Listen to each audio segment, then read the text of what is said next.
शैली का अंग बनाए। जय हिंद, जय योग।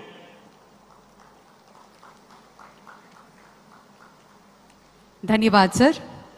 యోగాంధ్ర 2025 11వ అంతర్జాతీయ యోగా దినోత్సవాన్ని పురస్కరించుకుని ఈరోజు 28 కిలోమీటర్ల యోగా చరిత్రను సృష్టించేందుకు గిన్నెస్ వరల్డ్ రికార్డ్ సాధనకు మరి అలాగే ఒకే ప్రాంగణంలో 3 లక్షలకు పైగా యోగ సాధకులు చేస్తున్నటువంటి కార్యక్రమంగా పరిగణించి 2 వరల్డ్ రికార్డ్స్ మనం స్థాపించబోతున్నాం.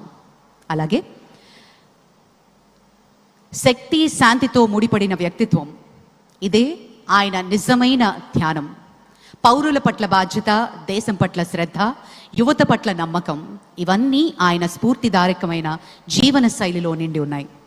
ఆయన యోగా ధ్యానం పట్ల ఉన్న ఆసక్తి రాజకీయాల ఒత్తిడి మధ్య సైతం తన మనశ్శాంతిని ఎలా నిలుపుకోవాలో ప్రత్యక్షంగా నిరూపించింది యోగా.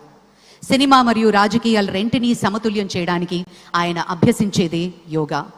బ్లాక్ బెల్ట్ కలిగిన మార్షల్ ఆర్ట్స్ నిపుణులు ఫిట్నెస్ అంటే శరీర పరిమితి మాత్రమే కాదు, శక్తి, శాంతి, సమతుల్యత వీటన్నిటి కలిపిన రూపం అని నమ్మే honourable deputy chief minister Shri Pawan Kalyan గారి ప్రసంగం.